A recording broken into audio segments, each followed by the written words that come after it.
Buenas tardes.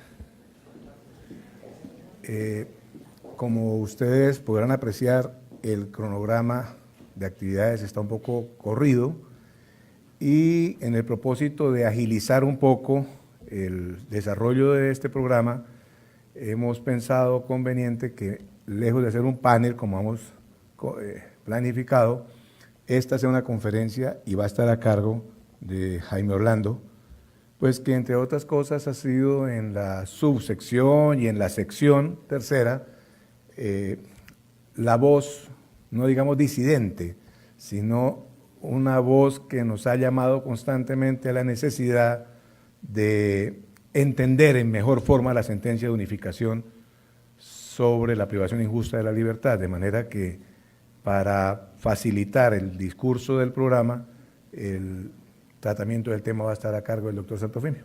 Es suyo, doctor Santofimio. Moño para él. Señor, muy amable.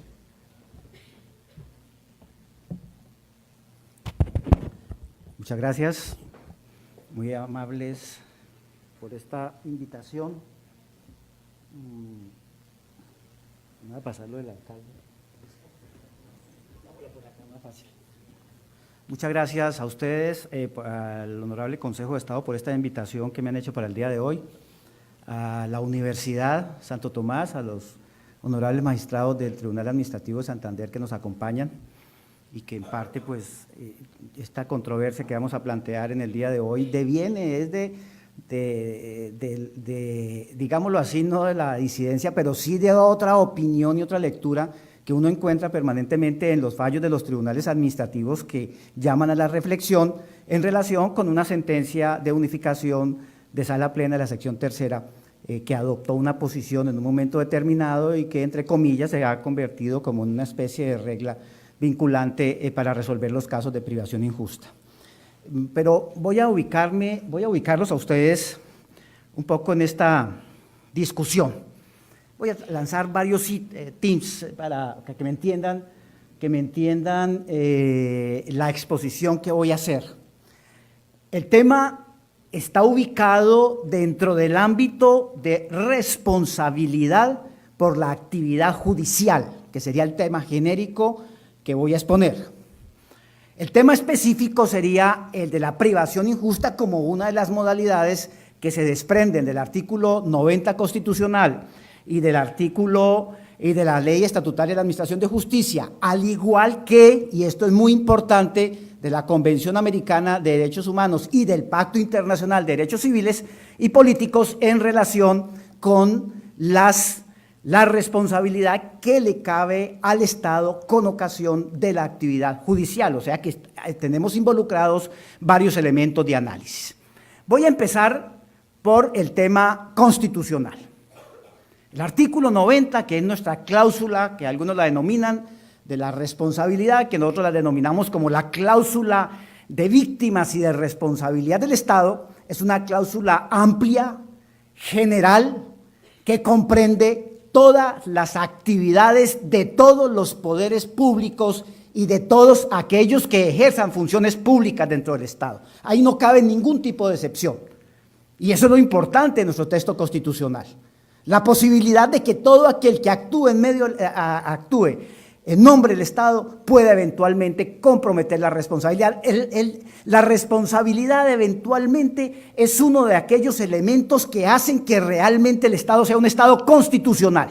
No podemos establecer excepciones. Estamos llamados a responder por todos aquellos daños que causemos. Entonces, ese es el punto de partida fundamental, entender que ahí también está la Administración de Justicia, ahí también están todos aquellos que trabajan en el aparato judicial, todos aquellos que producimos decisiones, estamos involucrados dentro del ámbito de la responsabilidad. De ahí la delicadeza con que tengamos que actuar y tomar nuestras decisiones, ¿sí? El acatamiento del ordenamiento jurídico, no tanto a la ley. Muy bien, la Corte Constitucional ya oportunamente ha revaluado ese concepto clásico positivista añejo de legislación y nos manda al ámbito a lo que tiene que ser el contexto del ordenamiento jurídico. Ahí está nuestro mundo de actuación, de ahí no nos podemos salir y eventualmente en ese ejercicio podemos, como dice el artículo 90 constitucional, incursionar produciendo daños de carácter antijurídico. que le sean imputados al Estado y como consecuencia una reparación. Muy bien, en desarrollo de ese artículo 90, y yo diría que más que en desarrollo del 90, yo diría que acogiendo la preceptiva de los tratados internacionales firmados por Colombia, la Ley Estatutaria de la Administración de Justicia recogió estos planteamientos de responsabilidad. Perdonen ustedes, ya las gafas hay que cambiarlas. Recogió a partir del artículo 65 de la Ley Estatutaria, la Ley 270, la posibilidad de que el Estado responda con ocasión de la actividad judicial, de la responsabilidad del Estado. El Estado responderá patrimonialmente por los daños antijurídicos que le sean imputables causados por la acción o omisión de los agentes judiciales, en los términos del inciso anterior, etcétera. Y recoge las 3 modalidades que se vienen trabajando en el derecho internacional y las ubica como un desarrollo del artículo 90 constitucional. En el artículo 66 retoma la otra modalidad de afectación que puede dar lugar a daño antijurídico en materia de actuación judicial, que es el error judicial. Es aquel cometido por una autoridad investida de facultad jurisdiccional en su carácter de tal en el curso de un proceso materializado a través de una providencia contraria a la ley. Y procede en el artículo 67 a dictar los presupuestos para el desarrollo, para la configuración del error judicial, que no me voy a ocupar de ellos porque no es objeto de la conferencia. En el 68 establece la privación injusta. Póngale cuidado, artículo 68 de la ley estatutaria, que tiene que ser leído en concordancia con el artículo 90 constitucional.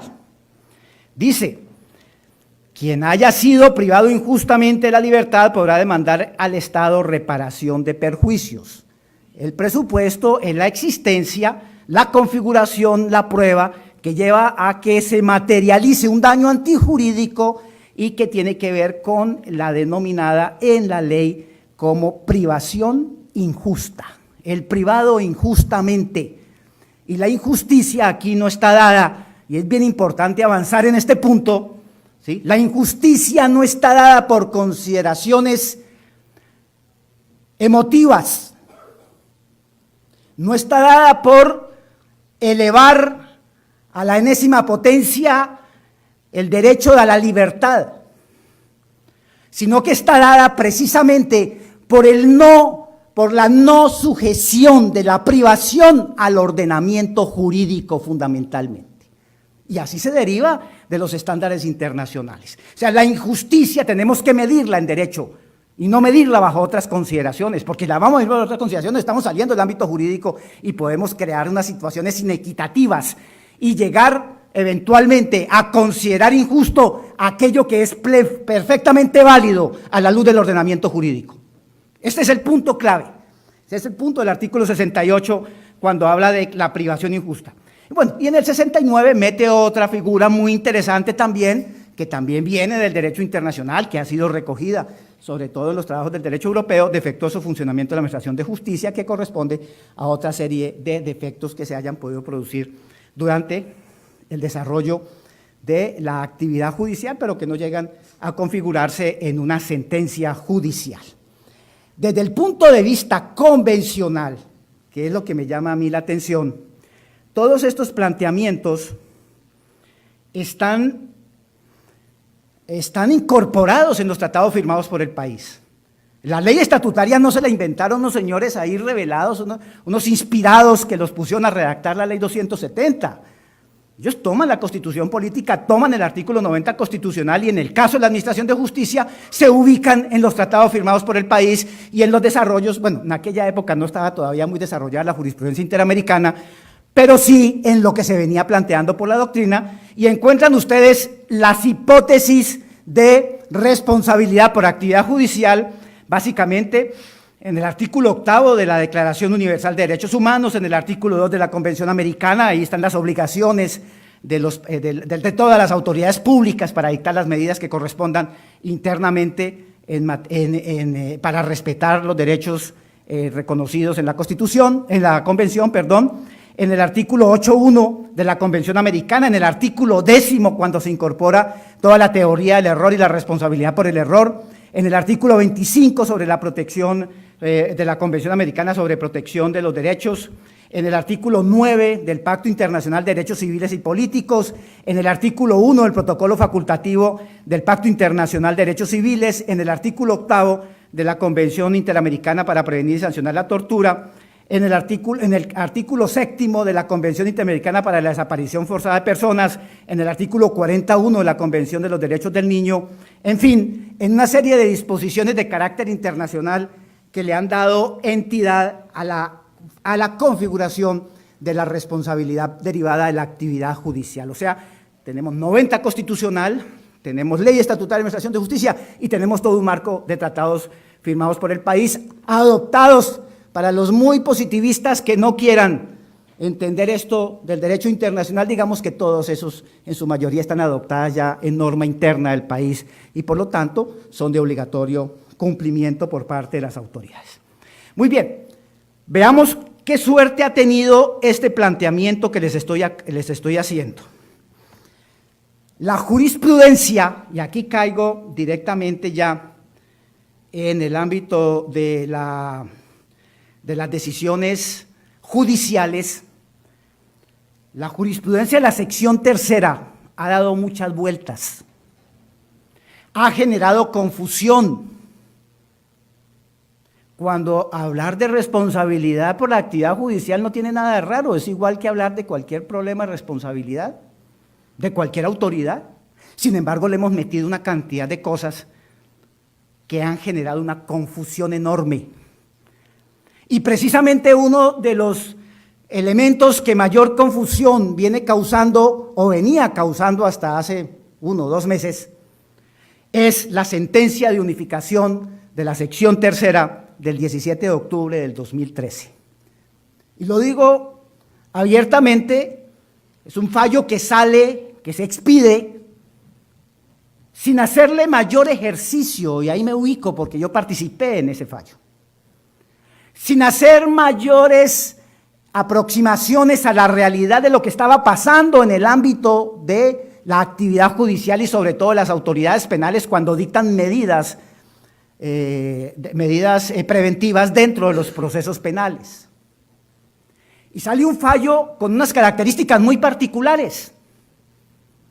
Este fallo de la sección tercera, le tengo un resumen, no voy a ponerme a leerlo, pero más o menos para ganar tiempo acá en la presentación, el fallo del 17 de octubre del 2013, el fallo más o menos se ocupa de lo siguiente. Es un fallo que en su ratio tiene relación directa con temas relativos a privación injusta cuando la supuesta víctima ha obtenido una sentencia exoneratoria de responsabilidad, pero que el juez la motiva en la duda, ¿sí? En el dubio pro reo. Eso puede resultar en este momento intrascendente, pero digamos que eso ya esa era la discusión. Pero el fallo tiene unos pecados. El primero de ellos es un fallo que, si bien es cierto, postula la libertad como punto de partida, y ahí nos encaja con todo el sistema interamericano de derechos, llega a adoptar en relación con la libertad de las personas una posición radical y absoluta, en el sentido de que cualquier afectación a la libertad de las personas es de por sí ya un daño antijurídico. O sea, en un proceso penal, inevitablemente, a la luz de esta concepción, si se dicta una medida cautelar en relación con una persona que está siendo investigada, irremediablemente ese proceso tendría que terminar con una condena. O de lo contrario, sencillamente ya habría un daño que califica de antijurídico. Ese es el primer punto. Segundo punto, entra a hacer un estudio del artículo 90, muy bonito, ejemplar. Pero para efecto de la ratio decidendi de ese caso, se le olvida en absoluto hacer un análisis previo, introductorio, de lo elemental que hacemos en los juicios de responsabilidad, y es entrar a determinar si hay daño antijurídico, es decir, aquel que no está llamado a ser soportado. Y eso es, no hay, el gran protagonista del fallo de esta sentencia es la ausencia de daño antijurídico, es el no análisis de daño antijurídico, y de entrada del fallo se va a hacer trabajos de imputación. Y manda al juez que conozca de la responsabilidad derivada de la privación injusta a que nos ocupemos es de la imputación, como si no existiera daño antijurídico. Claro, dice, ya tiene que haber imputación. ¿Y por qué dice que tiene que haber imputación?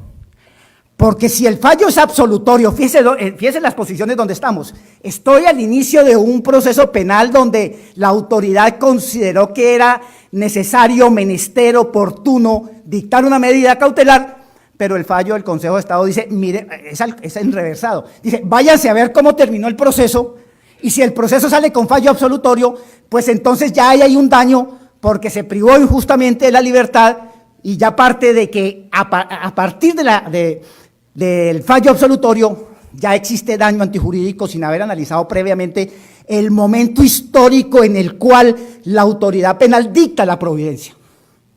Son dos momentos diferentes, y es que el proceso penal existe es precisamente para desvirtuar cualquier carga que se le esté haciendo a una persona. Pero no, el fallo dice olímpicamente, váyanse, mire cómo terminó. Y uno lo nota cuando les meten esos procesos, esas demandas, que son muchas. Eso parece un proceso ejecutivo, con un título. Ahí le doy, señor juez, un fallo absolutorio, págueme. Ese es el proceso. Ni siquiera le mandan a uno el proceso. Ahí está el fallo, págueme. ¿Por qué? Por una elemental razón, porque al hacer la imputación, el fallo comete otro pecado, pero este sí no es venial, este es un pecado mucho más profundo. Usted, juez, si bien es cierto que puede motivar por falla, de todas maneras la regla general aquí va a ser el de un daño especial, o sea, responsabilidad objetiva.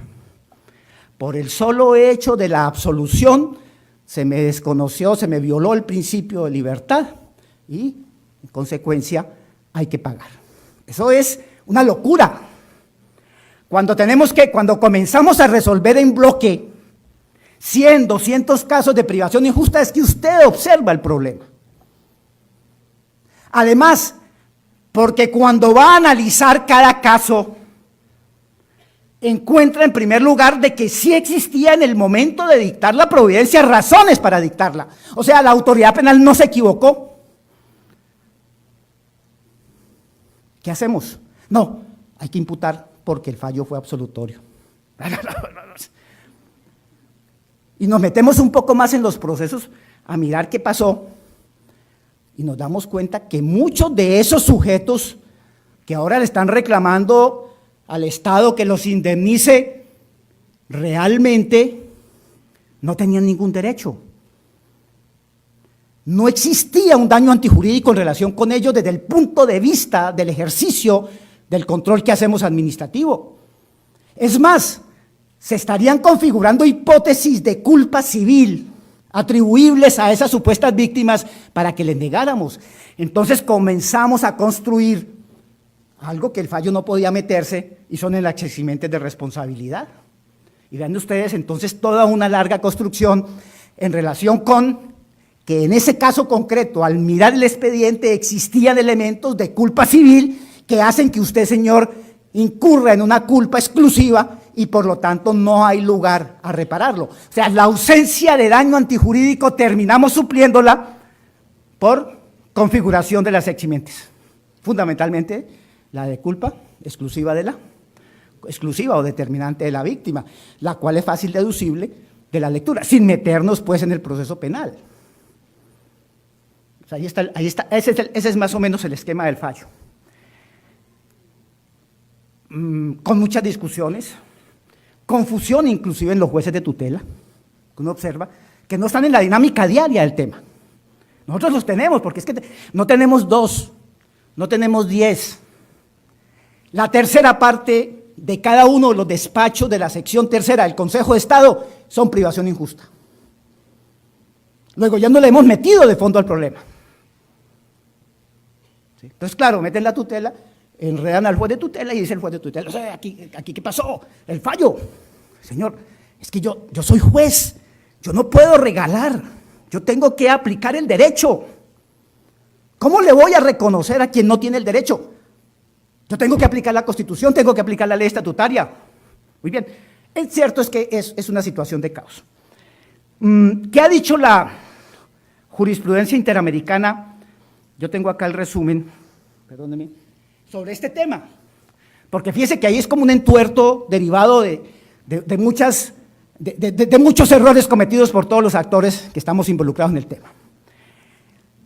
El sistema interamericano ha venido construyendo una jurisprudencia muy interesante en relación con el tema de la privación injusta. Más o menos, ya les voy a leer el párrafo correspondiente, ¿a qué va? La jurisprudencia dice lo siguiente. Primero, no existe, no es cierto que en la lectura de la Declaración Americana de Derechos Humanos lleve a plantear que la libertad de las personas es absoluta. El Estado tiene la posibilidad, el margen nacional de apreciación, respetando la integridad de la Convención, de establecer las hipótesis en las cuales a una persona se le puede privar de la libertad, como medida cautelar. Luego me está trasladando en primer lugar el tema a un problema de legalidad, que la medida exista y que esté atribuida y que sea competente la persona que la dicta. Y de ahí en adelante sigue haciendo unos análisis muy interesantes. En segundo lugar, hace un planteamiento que me parece importante, que luego es retomado por Naciones Unidas. Dice, no toda privación de la libertad es injusta. El planteamiento. No toda privación de la libertad es injusta. Y no es injusta en la medida en que cumpla estrictamente las normas y principios que el ordenamiento jurídico interno y la Convención establecen para privar a una persona de libertad. Luego, por ese lado, los estándares que están siendo aplicados por el fallo del Consejo de Estado están totalmente desenfocados. Van por otra vía. Mientras el sistema interamericano está reconociendo la posibilidad de que el Estado dicte medidas cautelares, la jurisprudencia colombiana las está negando, las está mandando a la postración y está diciendo lo que les dije al principio, que si dicta medida cautelar está obligado a condenar, lo cual es absurdo. En tercer lugar, establece unas hipótesis muy interesantes que todas están dirigidas al cumplimiento de deberes por la autoridad que dicta la medida. Que sea proporcional, que sea adecuada, que sea oportuna, que no sea exagerada, que se estén revisando periódicamente las medidas dictadas. Fíjense, está en ámbito de deberes, no de causalismo, de deberes. Si se incumplen los deberes, el principio de juzgar en libertad, por ejemplo, que tiene que ser analizado y tiene que ser visto, la necesidad de motivación de las providencias que dictan la medida cautelar, la imposibilidad de anticipar sentencias a través de medidas cautelares, bueno, todos unos presupuestos muy bonitos y muy interesantes. Todo eso me lleva a que quien dicta la medida está obligado a cumplir deberes, unos deberes normativos, unos principios que tiene que, y que en últimas su desconocimiento a la luz de la jurisprudencia interamericana sería los que configurarían que la privación sea injusta. Luego, la privación no es injusta por el resultado del proceso, sino que la privación es injusta por el desconocimiento de los presupuestos, deberes funcionales claros que tenía que cumplir la autoridad al momento de dictar la medida. O sea, es una inversión total.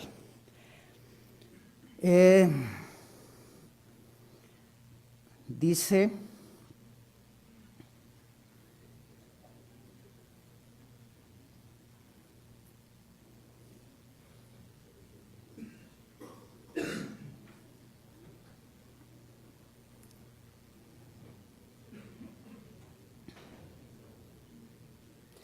invocando, acá tengo el resumen de la posición de la Corte Interamericana, dice, invocando los artículos 1 y 4 de la Declaración de Derechos del Hombre y del Ciudadano, que respectivamente enseñan que los derechos del hombre nacen y permanecen libres e iguales en derechos, y la libertad consiste en poder hacer todo lo que no perjudique a los demás.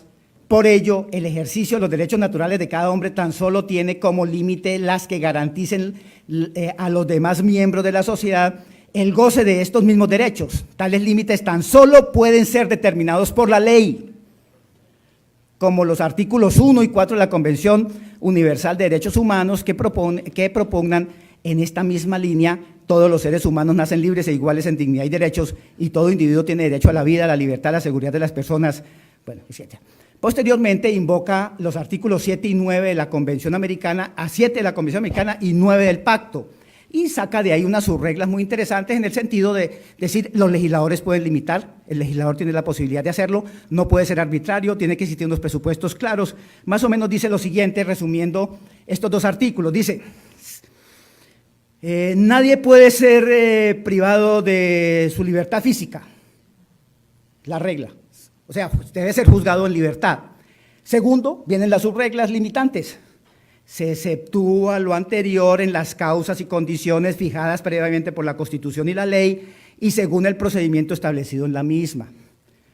Segunda subregla límite: nadie será objeto de detención o encarcelamiento arbitrario. ¿Cuál es el encarcelamiento arbitrario? El que no está fundamentado en la ley, el que irrespeta los principios, el que no desvirtúa la necesidad de ser juzgado en libertad. Tercera subregla: derecho a ser informado de las razones de la detención, a ser notificado. Cuarto, derecho a ser juzgado en un plazo razonable. Quinto, la libertad podrá estar condicionada a garantías que aseguren la comparecencia al juicio. Sexto, derecho a toda persona privada a recurrir ante autoridad judicial competente la decisión que lo priva de la libertad, etc. Entonces, dice, ¿se cumplió o no el ordenamiento? Esa es la posición del sistema. De ahí salen unas 8 subreglas.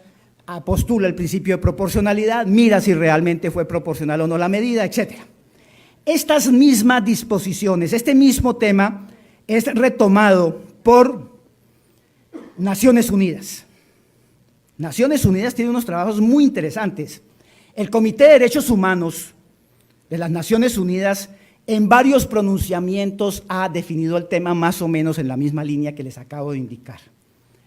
Y lo ha definido partiendo de un presupuesto fundamental, y es que para Naciones Unidas sí es una regla de que no toda privación es injusta, de que el Estado tiene la posibilidad de limitarla, la libertad de las personas, y de que todo aquello que la limita constituye un ámbito de legalidad. Más o menos ese resumen nos lleva a plantear las siguientes reglas.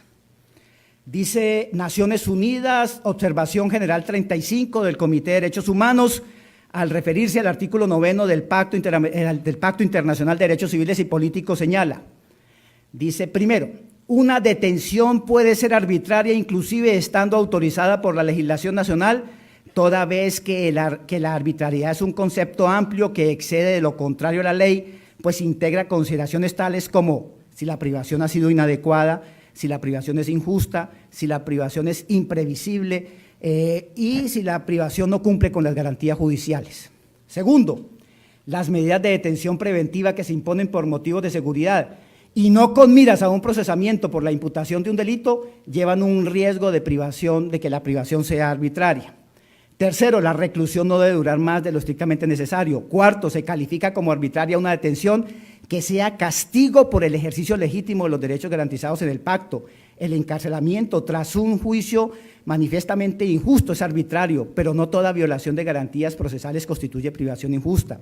Quinto, las razones para una detención deben ser previstas deben ser previstas por la ley con suficiente precisión. Igualmente, los procedimientos también deben estar previstos en la ley. Es ilícito mantener en reclusión a una persona cuando se ha dictado orden de poner en libertad o hay una amnistía válida.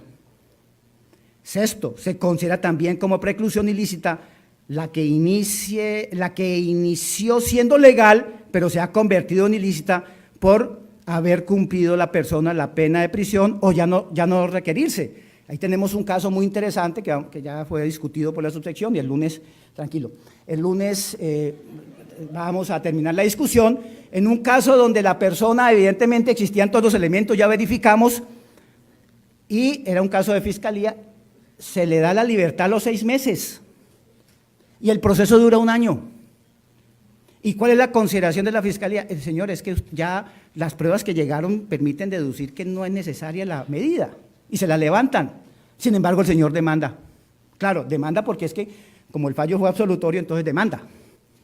Pero nosotros le estamos ahora haciendo el análisis al revés, le estamos mirando si fue antijurídica, verificando si fue que el Estado se excedió, actuó ilegalmente, desconoció las normas del Código de Procedimiento Penal, desconoció los fallos de la Corte Constitucional sobre el derecho a ser juzgado en libertad y los demás presupuestos que ha establecido la Corte Constitucional en relación con la medidas cautelares. Fíjese que es un contexto mucho más racional y lógico, porque de lo contrario podemos ser injustos, podemos estar pagándole reparaciones a quien realmente no ha sido víctima.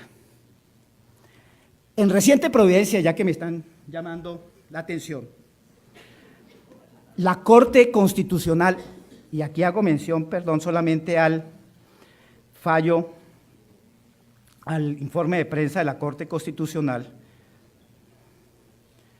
si me ayudan acá para salirme de este, que yo solamente manejo Mac, y esta es tecnología vieja para mí, esto es, acá está, ya logré descifrar. A ver, hago referencia a este fallo. Este enredo de la sección tercera, que no tuvimos la voluntad de corregirlo a tiempo, por las diferentes concepciones de cada magistrado, por la desfiguración que hay, por la idea de sublimar la libertad a su enésima potencia, y por considerar de que hay una historia de no sé de dónde traída, de que todo en materia de libertad, en materia de privación es responsabilidad objetiva, pues me parece que ha sido resuelta y quien vino a unificarnos fue la Corte Constitucional. En esta sentencia que aparece referenciada como la de CU 72 del 18, pero que no conocemos sino el comunicado de prensa número 25, la Corte analizó dos fallos de tutela, en acción de tutela, perdón, que metió la Fiscalía, miró dos fallos de la sección tercera y unificó. Un fallo en el cual no se condenaba porque el despacho había considerado que había operado una eximente de responsabilidad por culpa exclusiva de la víctima. Es más, en el caso de un operador judicial de la Fiscalía que había sido condenado y después la sentencia es revocada por la Honorable Corte Suprema de Justicia, de todas maneras se llegó a la conclusión que había culpa exclusiva de la víctima. Claro, que no es un problema penal, es un problema administrativo y de culpa civil que analizamos nosotros a la luz del Código Civil. Y otro caso en el cual se había condenado objetivamente y, no obstante existir posibilidades de culpa exclusiva de la víctima, el juez, la subsección no se había pronunciado sobre el tema.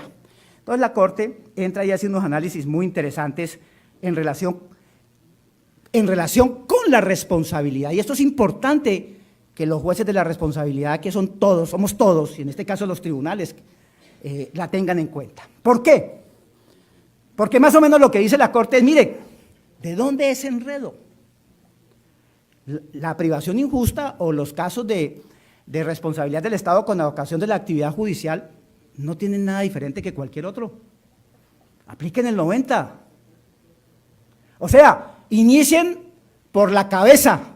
Miren a ver si hay daño antijurídico y si hay cómo imputar. Que eso no tiene ciencia. Segundo, señores jueces de la sección tercera, ¿y ustedes de dónde se inventaron que todos los casos de responsabilidad derivada de la actividad judicial por privación injusta son de responsabilidad objetiva?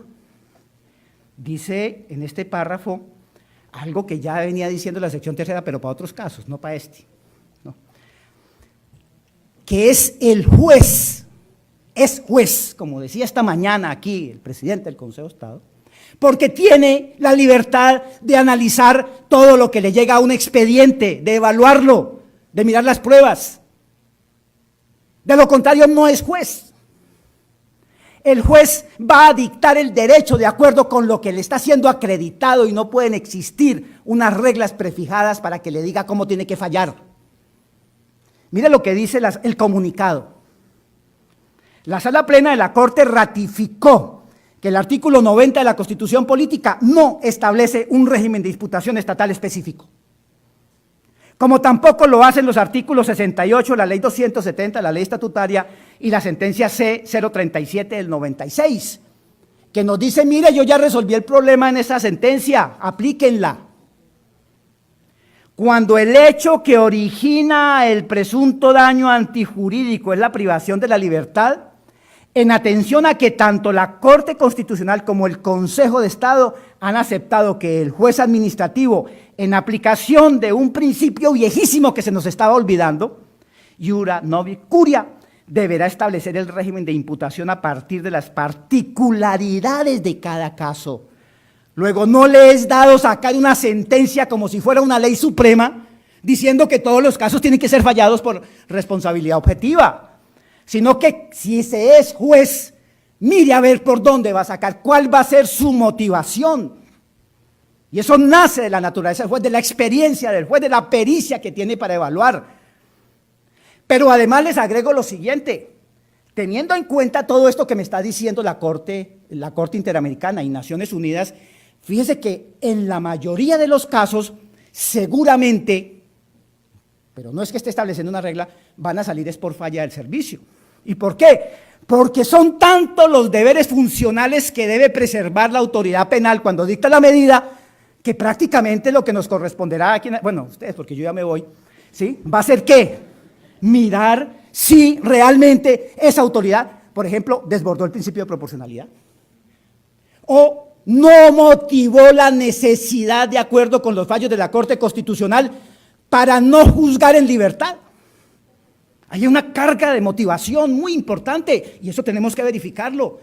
Si se comió las disposiciones de la ley procesal penal, si era competente o no era competente, bueno, en fin, fíjense que le da un vuelco total que le da mucho margen a la falla, pero le dice, si usted reencuentra que el caso es de aquellos excepcionales que posiblemente den para salir por responsabilidad, en estricto sentido, por alguna hipótesis de responsabilidad objetiva, ¿sí? Pues hágalo, pero usted es el que dicta el derecho. Dice, deberá establecer el régimen de imputación a partir de las particularidades de cada caso. Luego, definir una fórmula automática, rigurosa, inflexible para el juzgamiento del Estado en los casos de privación injusta de la libertad, contraviene el entendimiento del artículo 68 de la ley 270 y de paso el régimen general de responsabilidad previsto en el artículo 90. El fallo del año 2013 es inconstitucional, según lo que está diciendo la Corte. ¿Sí? Y entonces dice, teniendo en cuenta tal circunstancia, la Sala deberá establecer en ejercicio de su competencia para guardar la integridad de su supervivencia si las decisiones judiciales cuestionadas, etcétera, etcétera. Pues este planteamiento es bien interesante. ¿Por qué le digo eso? Porque ya en un fallo del año precisamente 2013, con ponencia del doctor Hernán Andrade, y lo conocen todos ustedes, la sección tercera le salió al paso a un problemita que encontramos y que ya lo advertíamos pues cuando trabajamos temas de responsabilidad a nivel de academia. Y es que a nosotros los jueces contenciosos nos dio un día por volvernos matemáticos y estatizar la responsabilidad del Estado, digo, volverla estática. A tal hecho, tal motivación. Estos hechos tan solo pueden ser imputados por falla. Tales otros, tan solo por esto, tales otros. Dice la Corte, ¿y ustedes de dónde inventaron eso? Ustedes son libres, no tienen la mano atadas. Ustedes tienen que ir al cacumen, al cerebro, a su capacidad de análisis y fallen. Principio de iura novit curia. Y ahí está la situación. ¿Qué me obliga a mí en este momento? A aplicar el 90 constitucional, a aplicar la sentencia C-037 del año 96, a aplicar el principio de iura novit curia, a no creerle e inaplicar quienes vengan a decirme que tan solo puedo fallar por imputación, por responsabilidad objetiva, ¿sí? Y hacer análisis previos de daño antijurídico, que era lo que el fallo se comía y donde estaba el gran error de toda la actividad judicial. Y aquí reivindico la posición de los tribunales, porque los tribunales, los fallos que nosotros entramos a revocar, aplicaban rigurosamente el artículo 90 constitucional. Hacían juicios de ausencia o presencia de daño antijurídico. Y nosotros por allá elevados, hasta que nos sale este totazo y nos dice, eso es inconstitucional, oriéntense, vuelvan al cauce del artículo 90 constitucional. Esas serían algunas ideas, discúlpeme que haberme extendido en el tiempo. Muchas gracias. Si hay alguna pregunta sobre el tema.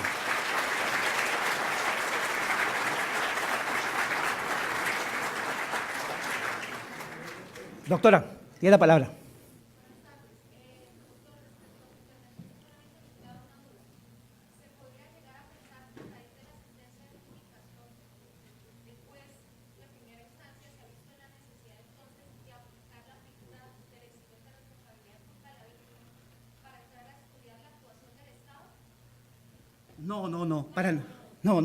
No, lo que nosotros debemos decir, más o menos en metodología, abrimos el expediente, miramos el hecho, qué ocurrió, qué circunstancias lo rodearon, de qué manera la supuesta víctima fue protagonista o no, ¿sí? Si para el momento en que se le dicta la medida dio papaya, había elementos suficientes. Eso es lo que nosotros miramos para la configuración del eximente. Por eso nosotros nos vamos a la norma del Código Civil, al artículo 63, para ver exactamente cuál fue su posición en ese momento, pero para nada nos metemos en las consideraciones que haga la Fiscalía o no las haga. Ahora, a partir de lo que está diciendo la Corte Constitucional y en virtud del principio iura nobis curia, yo creo que es que se va a cambiar el litigio en materia de demandas por privación injusta, porque ya no nos pueden llegar simplemente con la sentencia ahí, págueme, sino que van a tener que decirme en dónde está la injusticia, cuál fue la injusticia con la dictada de esa medida. Eso cambia. Discúlpeme, quiero tomar la pregunta de la doctora por esto, porque me parece que ella está planteando el tema en el punto preciso que es. A mí me parece que el problema de este tipo de análisis no reside tanto en la privación injusta de la libertad como en la razonabilidad de la antijuridicidad del daño. ¿En qué consiste la antijuridicidad del daño? Y digamos que si uno revisa el trabajo de García de Enterría en los comentarios que hizo a la ley de expropiación forzosa, él termina diciendo sí, ese análisis de antijuridicidad hay que hacerlo en la perspectiva de las causales de justificación, pero en lo atinente a la producción del daño. Claro, lo interesante del tema es que el mismo García de Enterría ha entrado en contradicción.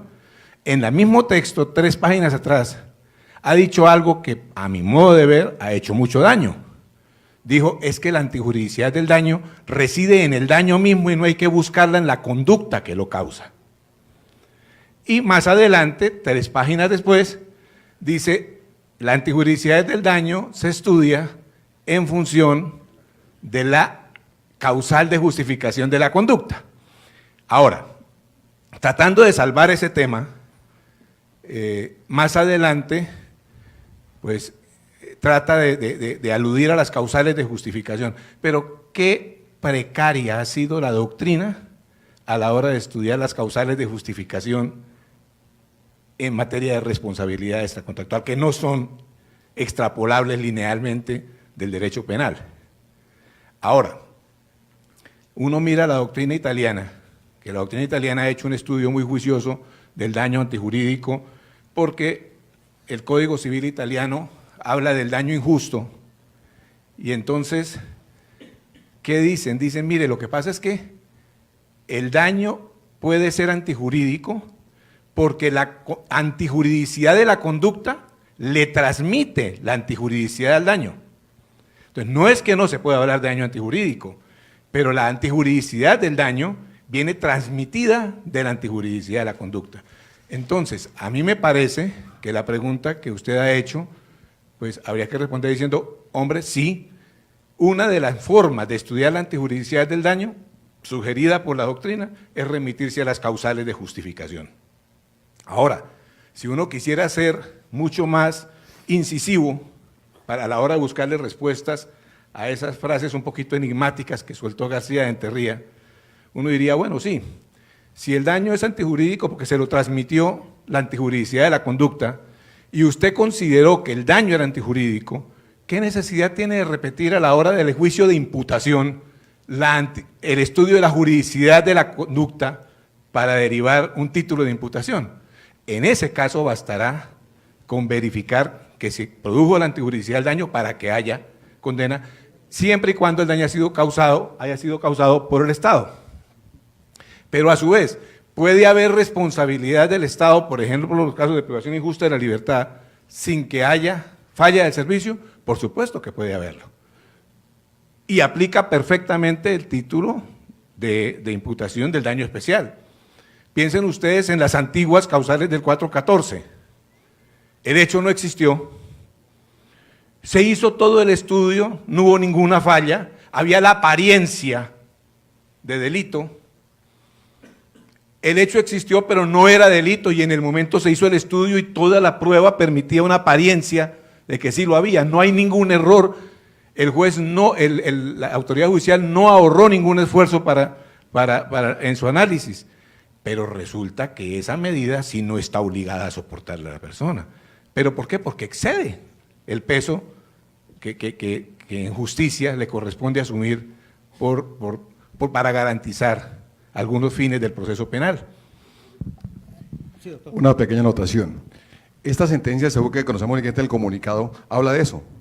Dije pendientes porque la mayoría de casos de privación injusta son por el famoso indubio pro reo, salen es por duda.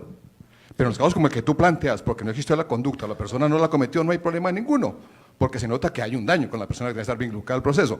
Pero una cosita especial sobre eso, no como causal exonerativa, sino que la teoría básica que ha mantenido también el tribunal. Estudien la actuación del fiscal en su momento, en el código anterior, o en el nuevo la actuación del juez, si cumplió los procedimientos. Además, por una cosa fundamental de los penalistas, para cada etapa es diferente la carga probatoria. Para la vinculación es más sencilla, pero para condenarlo es la total certeza. Entonces, ¿para qué exigirle una certeza total al iniciar un proceso penal? Es un desgaste y se quita la actividad que debe cumplir la justicia en el sentido de investigar todo hecho punible. Lo último, qué pena, doctor. En este comunicado de prensa dejó abierta una puerta pequeñita, que le tocará a usted, doctor Jaime. Ya el doctor Arturo dice que no. Dice el salvamento de voto. Ojo, así como ustedes interpretan que el artículo 90 no tiene un sistema de imputación de responsabilidad determinado, tampoco no dice que el Consejo de Estado, su sección tercera, pueda determinar como sentencia de unificación cuál es el sistema de imputación. El salvamento de voto también da la misma pauta. Sí podría determinar como línea jurisprudencial obligatoria para nosotros lo que diga la sección tercera frente a una sentencia de unificación en que diga no está tampoco prohibida que sea una sola y volver a la responsabilidad objetiva. Pero posición minoritaria, ¿no? Sí, pero dejó el salvamento de voto, dejó abierta la puerta. Pero es así que la resuelva Jaime Orlando, que está hablando con la libertad del que se va. Sí, sí. No, yo digo, para concluir, con el respeto acá de los profesores, que la Corte unificó, la Corte reivindicó su línea jurisprudencial y la Corte deja algo muy claro, que seamos los jueces los que digamos la motivación, como ocurre en cualquier caso. Es que lo peor que puede existir para un sistema democrático, para un Estado de Derecho, son sentencias que amarren al juez. Porque de ahí en adelante es como si llegaran todos los casos iguales. Y cuando uno mira de los 200 casos que hemos fallado, si todos son iguales, estén seguros ustedes, doctores, que conocen muy bien, no todos los casos tienen las mismas intimidades. Luego, pensar que voy a dictar una sentencia de unificación, que voy a ser del legislador y que voy a amarrar, como hizo el fallo del 2013, en mi opinión sería una locura. Por eso, afortunadamente, es fallo minoritario. Muchas gracias, muy amables. Gracias, Jaime.